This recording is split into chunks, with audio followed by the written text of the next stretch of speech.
Hello friends, welcome to my YouTube channel English Linguistics and Poetics. আমার YouTube channel English Linguistics and Poetics এ সকলকে স্বাগত। তো friends, আজকে আমাদের টপিক হচ্ছে alienation effect, Bertolt Brechটের alienation effect। তো এই টপিকে যাওয়ার আগে আমি পুরো ভিডিওটা দেখার জন্য সকল দর্শককে অনুরোধ করব, ভালো লাগলে উপকারে এলে অবশ্যই আমার চ্যানেলটিকে সাবস্ক্রাইব করবে, বন্ধুদের মধ্যে শেয়ার করবে এবং লাইক একটা দেবে। এটুকু আশা নিয়ে ভিডিওটা শুরু করছি। যে alienation effect, Bertolt Brechটের alienation effect। তো Bertolt Brecht সম্বন্ধে দু এক কথা আমরা প্রথমে জানি। Bertolt Brecht কে? Bertolt Brecht হলেন একজন Marxist critics, German playwright and poet and theatre practitioner. তিনি এক নতুন ধরনের ড্রামাটিক ফর্ম বা নতুন ধরনের ড্রামা তিনি বিংশ শতাব্দীর 20 দশকে তিনি শুরু করেছিলেন, মানে যাকে বলা হয় অনুপ্রেরিত করেছিলেন, লঞ্চ করেছিলেন, যেটাকে বলা হয় এপিক থিয়েটার। তাহলে আমরা আজকের এপিক থিয়েটারের একটা পার্ট বা ড্রামাটিক টেকনিক হলো alienation effect। এই alienation effect plus epic theatre, এই দুটো বিষয়ই আমরা আজকে সবিস্তারে আলোচনা করব।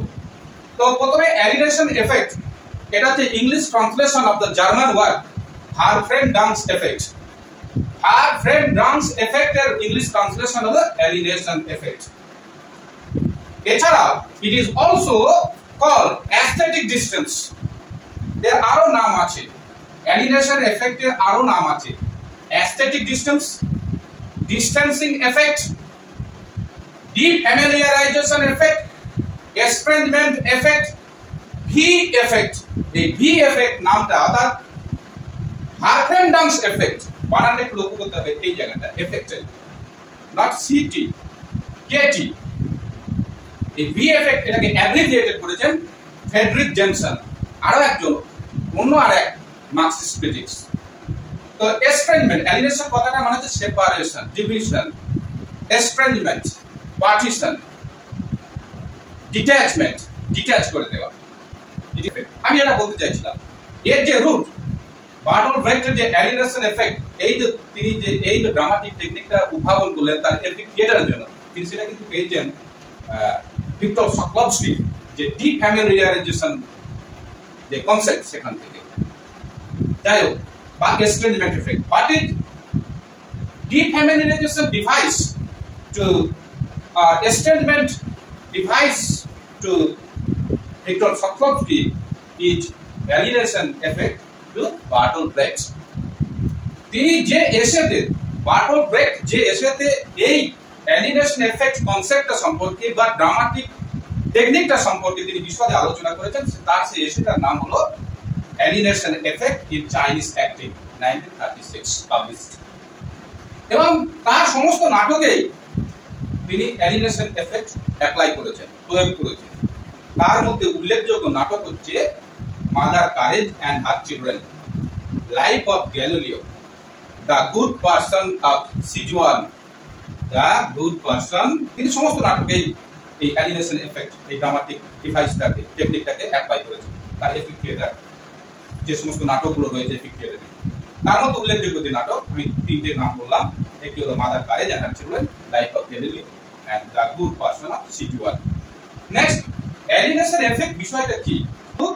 এখানে ফ্রেড বা ওয়ার্ড আকারে লেখা থাকলো, আমি বিষয়টা বলছি। The alienation effect, a dramatic technique associated with his epic theater that is opposed to Aristotle's tragic theater। আমরা আসবো epic theater আর tragic, Aristotle's যে tragic theater যেটা তিনি রিজেক্ট করে, Bertolt Brecht রিজেক্ট করে epic theaterকে তিনি ইনভেন্ট করেছিলেন। epic theater হলো একটা ডায়ালেকটিক্যাল ড্রামা, দ্বন্দ্বমূলক। Purpose is মানে the purpose of this technique is to overcome dramatic illusion and prevent sympathy of the spectators with the characters and the spectacle that is shown on the stage, the role the character plays, the roles the characters play। সেখান থেকে এই dramatic illusion এটাকে prevent করতে হবে, overcome করে, dramatic illusion overcome করে স্পেকটেটরস বা audience যারা রয়েছেন তারা যারা ক্যারেক্টারের সাথে সিম্পাথাইজ বা যে স্পেকটাকল বা যা পারফরম্যান্স তার স্টেজে দেখছে তার মধ্যে যেন ইমোশনালি বা সাইকোলজিক্যালি ইনভলভ হয়ে না যায়, বরং তাদেরকে ডিট্যাচ রাখতে হবে। তাদেরকে ভুলতে দিত নয়। The spectators would never be allowed to forget that they are watching a theater, a drama. এবং তারা যেন ক্যারেক্টার এবং যে স্পেকটাকেল তারা পারফরমেন্স দেখছে তার মধ্যে ডুবে না যায়। ডুবে গিয়ে কি হয় না, ট্র্যাজিক থিয়েটারের ক্ষেত্রে ইউনিফাইড প্লট থাকে একটা, সেখানে ইমিটেশন অফ রিয়ালিটি, ক্যারেক্টার যিনি প্রোটাগনিস্ট হন তার ডাউনফল হয়, সেখান থেকে পিটি এবং ফিয়ারের উদ্রেক হয়, যার ফাইনাল আউটকাম হচ্ছে ক্যাথারসিস।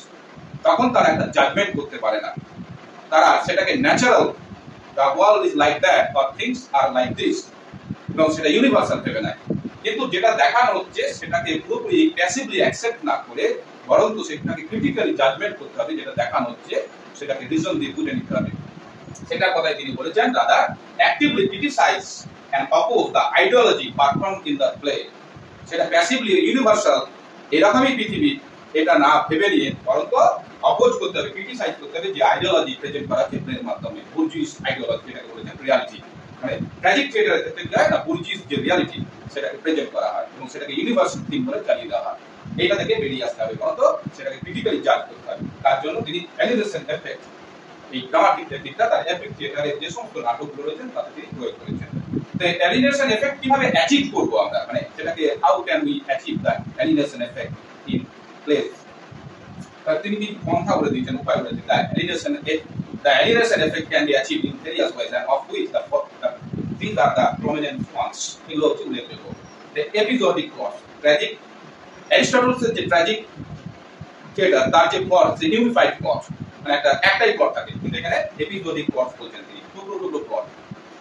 ব্রেকিং দ্য ফোর্থ ওয়াল ভেঙে দিয়ে ক্যারেক্টারস ডাইরেক্টলি ইন্টারঅ্যাক্ট করবে অডিয়েন্সের সঙ্গে, বা তিনি সামারাইজও করে দিতে পারে পরে নাটকের শেষে যে কি দেখানো হলো, বা নাটক চলাকালীন প্ল্যাকার্ড বা পোস্টারের মাধ্যমে কি হচ্ছে সেটাও লেখা আমরা হাইলাইট করতে পারি। প্রেজেন্স অফ স্ক্রিপ্ট রাইটার একজন স্ক্রিপ্ট নিয়ে রেডি থাকবে স্টেজের উপর। Multiple role played by a single character, একজন ক্যারেক্টারই মাল্টিপল রোল প্লে করতে পারে। এর ফলে ক্যারেক্টারটা, অডিয়েন্স যারা রয়েছে তারা ভুলে যাবে না যে তারা একটা থিয়েটার দেখছে এবং ক্রিটিক্যাল একটা জাজমেন্ট করতে পারবে। এই হচ্ছে তার উদ্দেশ্য ছিল, বা এটাই হলো তার এফেক্ট থিয়েটার বা অ্যালিনেশন এফেক্ট। আমরা এফেক্ট থিয়েটার বলতে গেলে অ্যালিনেশন এফেক্ট বা অ্যালিনেশন এফেক্ট টপিক নিয়ে আলোচনা করতে গেলে এফেক্ট থিয়েটার চলে আসবে, কারণ দুটোর পরিপূরক, একে অপরের পরিপূরক। এই হলো আমাদের বার্টন ব্রেক্টের অ্যালিনেশন এফেক্ট বা এফেক্ট থিয়েটার। তো ভিডিওটা ভালো লাগলে, উপকারে এলে, ন্যূনতম উপকারে এলে, খুব ইম্পর্টেন্ট এটা টপিক, এটা ইউজিসি নেট সেটে আসে বা আরো হায়ার লেভেলের যে সব কম্পিটিটিভ এক্সাম, তাই বলছি যে উপকারে এলে অবশ্যই আমার চ্যানেলটিকে সাবস্ক্রাইব করবে, লাইক দেবে, আর বন্ধুদের মধ্যে শেয়ার করবে, আর ফিডব্যাক কমেন্ট সেকশনে জানাবে। তাই এই অবধি আজকের ভিডিও, সকলকে